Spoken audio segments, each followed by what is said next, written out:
Okay, so in order for us to make a fidget spinner, we need to design it on a computer program. And Tinkercad's a wonderful thing to do because a lot of you have already used it in some situation. And if you haven't, it's really simple to learn how. I'm going to give you kind of step-by-step instructions.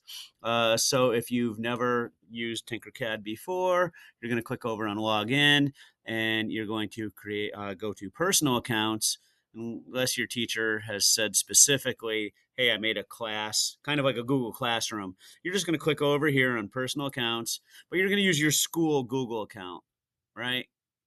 And you're just going to click on sign in with Google. It's an approved app. And as you can tell, I've already done a ton of things in here. If you find this create button over here in the corner, you create a 3D design. Basically do whatever it takes until you get something that looks like this. Now, before you go anywhere, you should come up here in the corner in the top left. And since my name's not Epic Miguelo Hillar, that's just a nonsense word, I'm going to say Mr. Pat Fidget Spinner. Okay. Oops, I didn't spell fidget right. Fidget. Who's ever heard of what a fidget is? All right. So fidget spinner. And what I'm going to do, I know, and we talked about design constraints in the last video, is I know that I have to have a circle in the middle that's a 1/2 inch in diameter, maybe even just a shade over. So first thing I'm going to do is bring in a solid cylinder from over here on the side. Okay. And I can make all these things go away by clicking on the arrows. I can make them come back by clicking on those arrows. All right. And I think I want to make this, we'll make it 0.25 inches tall. Oops, that's how wide it was. Let me undo that over here. Remember, undo is your friend. I thought I was on, that's the guy I wanted, 0.25. And so now you can see I've got sort of a fidget spinner-y looking thing. And by the way, that's a 1-inch diameter circle. That's probably a good place to start. And I'll zoom in a little bit. And I will grab another cylinder, but this cylinder is going to be in the shape of a hole. Oh, nope, that's a sphere. Oh, dang it. Backspace. Nope, put it down and then undo over here. You're getting a lot of insight into how I work. All right, so here I am on cylinder over here. Bring this guy in. Now, right now, it defaults. It's still a 1-inch by 1-inch cylinder. By the way, I get this the measurement here by clicking hanging my cursor over one of these little squares in the corner we call handles. So I click on that. Let's make this 0.51 and make this 0.51. So it's just a shade bigger than a 1/2 inch.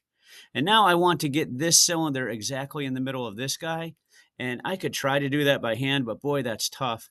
If I draw a giant box around both of these shapes, just click and hold and make a square around them, this guy right here, it's called a line tool.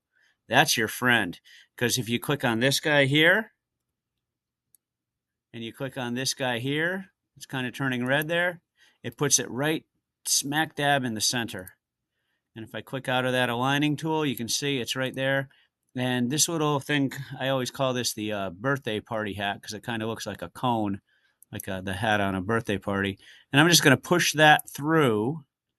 And now what I have is a cylinder, or more like a disc, I would say, with a hole in the center of it. And once again, I'm going to draw a giant square around it. And this right here is called union group. If I click that, it turns it into one shape. So now I have basically the start of my fidget spinner. It's 1-inch in diameter circle with that hole in there. Right now you can't see the measurements of the hole, but we know from before that that is 0.51 inches. So I should be able to tap a bearing in there and it should fit nice and snug.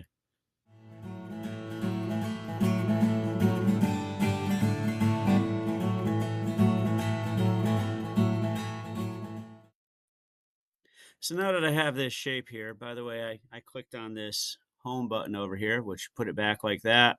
And I did move this guy so that you can kind of see it's sort of snapping or clicking onto one of those squares. So I'm right in the middle of that grid there. That's going to make it a little easier for me when I'm trying to align things and make things equal. Listen, when you did your design constraint worksheet there, one of the questions it asked is how many spokes or things that are sticking out from the center of your fidget spinner do you think you should have? And certainly it's more than two, and it's probably less than, say, 47. Okay, I don't know how many you were planning on doing, but let's just, for giggles, bring in a box.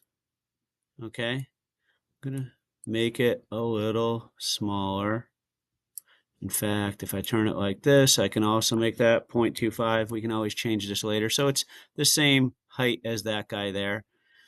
And let's see, maybe make it a little smaller. What I'm kind of doing is just sort of guessing a little bit. I can kind of stick that guy in there. And there's my first spoke. Okay. Now I could do that all over again by grabbing another square or a cube over here. But instead, when I click on that shape, I'm just going to click up here, duplicate and repeat. So I click on it, and it gives me another one. That was easy. Shazam. All right. Maybe I duplicate and repeat. Oh, here's another one. I don't know why it ran out there. Now, this you might be like, wait, I want to turn it so that it's going up and down. That's what this little double arrow thing here is for. I can turn it till it's 90 degrees and click out of there. Grab this guy like that. Here's another one. Slide them straight down. You can see Tinkercad actually does a lot of the thinking. It kind of guesses what you're probably trying to do. All right. So there's my four-way spinner. I think you might have seen that I made one with the arrowhead shape on the end of it.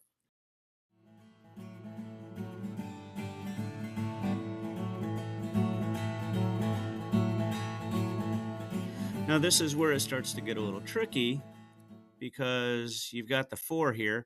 Maybe you're like, no, Mr. Pat, I wanted 8 or 6 of these. So we would keep on duplicating these guys, and then you'd have to worry about the angles. I guess there would be my angle for, oh, what am I doing here? Undo's your friend. Move it over, kind of center it, and so on and so forth until you get the number of spokes you necessarily want. You might have to do a little bit of math because to make that work, let's see. Oh, how come? Oh, it's got to be cut. There we go. So now when I copy that, I could bring this one over on this side. And to get it over on this angle here, I have to do some fancy calculating of degrees. All right. But I think you can figure it out. Remember, you want things to be pretty much symmetrical. And then I suppose the other thing we could do is add something on the end, like I sort of did with my with the arrowheads that I put on my fidget spinner you just saw the example for. Let's see if I can do this real quick. And then copy. Oh, I guess I copied that one. So you can see I'm turning these guys. Hey, that's pretty symmetrical. Dang, I'm pretty good at this. All right, so now the question is, do I want to go through the extra effort of putting something on the end of each one of these, and what should that something be? I would recommend that something flat like the star or the heart or another ring. That actually looks kind of cool. The ring, if I make the ring 0.25 high as well, and maybe a little bit smaller in diameter, maybe 0.75 by 0.75. And you can experiment. Yours doesn't have to look like mine, of course. And then bring this guy over. Wow, that's pretty fancy, huh? And bit by bit, you can start to build yourself a pretty cool spinner. Remember that whatever you do, one of our other constraints was the distance from the center here to out here, because if it hits the inside edge of your hand when you're pinching your finger and your thumb together, that's no good either. So you might have to shorten these up.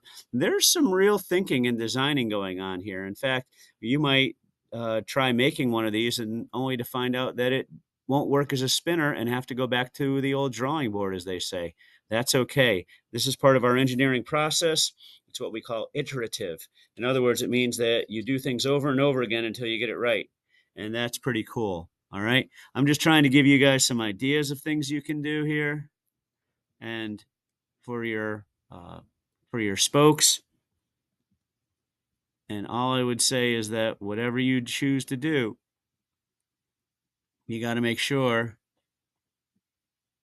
that it's symmetrical. In other words, it's got to be even, or else your fidget spinner is not going to spin very well.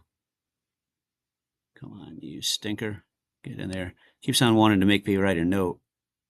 That's not what I'm trying to do here. There we go. So you could put a heart here. Ooh, look at that. Maybe a little more. No? Boom. Look at that. And if you were really advanced, maybe you would have heart, heart, circle, circle. I don't know. You could mix up the design depending upon how complicated you want to make this thing. All right. But these are some ideas. Just remember that your main design constraint is this 1-inch circle and 0.51-inch hole in the middle, and an equal number of spokes and an equal number of whatever shape you're going to put on the other side of it. All right. I'm going to let you go on Tinkercad and mess around for a while and see what we can come up with. Good luck.